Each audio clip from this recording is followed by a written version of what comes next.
আল্লাহ পাক রব্বুল আলামিন বলেন, ইন্নামাল মুমিনুনা আল্লাযীনা ইযা যুকিরাল্লাহ ওয়াজিলাত কুলুবুহুম ওয়া ইযা তুলিয়াত আলাইহিম আয়াতুহু যাদাতহুম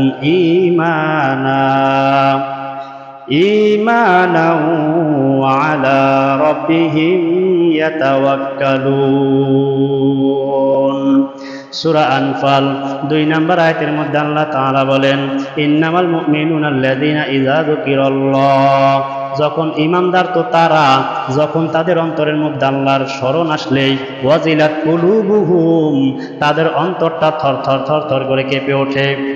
আল্লাহর স্মরণ আসার সঙ্গে সঙ্গে আল্লাহর ভয়, আল্লাহর আযাবের ভয়, আল্লাহর গজবের ভয়, আল্লাহর শাস্তির ভয় বান্দা বান্দির অন্তরটা থরথর থরথর করে কেঁপে ওঠে। আল্লাহ তাআলা বলেন, ওয়াজিলাত কুলুবুহুম, বান্দার অন্তরটা থরথর থরথর করিয়া কাঁপে যখন আমি আল্লাহর স্মরণ তার অন্তরের মধ্যে চলে আসে। ওয়া ইযা তুলিয়াত আলাইহিম আয়াতুহু, যখন বান্দা বান্দির সামনে আমি আল্লাহ তাআলার আয়াত তেলাওয়াত করে শোনানো হয়, বান্দার সামনে আমি আল্লাহ তাআলার আদেশের বাণীগুলো শোনায় দেওয়া হয়, আমি আল্লাহর নিষেধের বাণীগুলো বান্দার সামনে শোনায় দেওয়া হয়, আমি আল্লাহর বিধানগুলো বান্দার সামনে স্পষ্টভাবে উপস্থাপন করা হয়, তখন বান্দা বান্দির যাদাতুহুম ঈমানা, বান্দা বান্দির ঈমান বৃদ্ধি পায়। কারণ আল্লাহ তাআলা আদেশ নিষেধ পালন করার ক্ষেত্রে আল্লাহর ভয় এবং আযাবের কথা স্মরণ হওয়ার পর বান্দা বান্দির অন্তরে ঈমান বাড়িয়া যায়।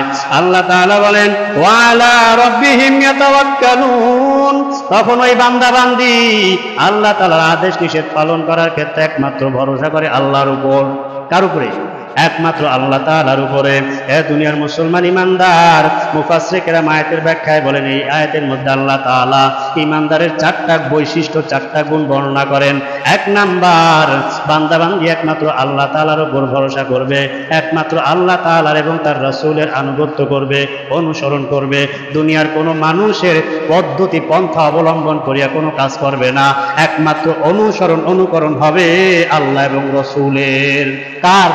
আল্লাহ এবং রাসূলের আনুগত্য করবে, অনুসরণ করবে, পন্থা পদ্ধতি অবলম্বন করবে রাসূলের।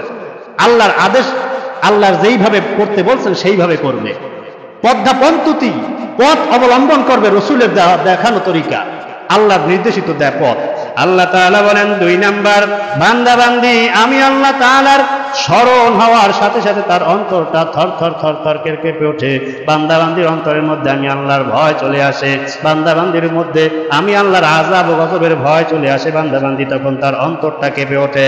আল্লাহ বলেন 3 নাম্বার, বান্দা বান্দির সামনে যখন আমি আল্লাহ তাআলার আদেশগুলা পেশ করা হয়, আমার বিধানগুলা তাদের সামনে পেশ করে দেওয়া হয়, আমার নিষেধগুলা তাদের সামনে উপস্থাপন করা হয়, এইটা আল্লাহর আদেশ, এইটা আল্লাহর নিষেধ, এই কাজ আল্লাহ করতে বলছেন, এই কাজ আল্লাহ করতে নিষেধ করছেন, এই হুকুম আল্লাহ করছেন, এই হুকুম আল্লাহ নিষেধ করছেন, যখন বান্দা বান্দির সামনে উপস্থাপন করা হয়, স্পষ্টভাবে জানায় দেওয়া হয়, তখন বান্দা বান্দি আল্লাহর ভয় এবং আল্লাহ তাআলার ভালোবাসায় বান্দা বান্দির ঈমানটা বেড়ে যায়।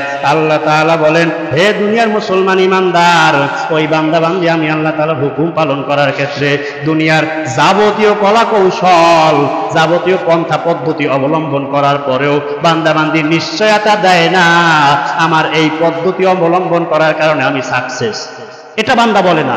বান্দা বলে আমার দিক দিয়ে আমি সর্বোচ্চ চেষ্টা চালায় গেলাম, আমার সব দিক দিয়ে সর্বোচ্চ কষ্ট আমি করে গেলাম, আমার যতটুকু করার আমি করলাম, ফলাফল দেওয়ার ব্যাপারে আমি আল্লাহ তাআলার প্রতি তাওয়াক্কুল করলাম। আল্লাহ বলেন, হে দুনিয়ার মুসলমান, ওই বান্দা বান্দি একমাত্র আমি আল্লাহ তাআলার উপর ভরসা করিয়া তারপর থাকে, ফলাফল দিব আমি আল্লাহ।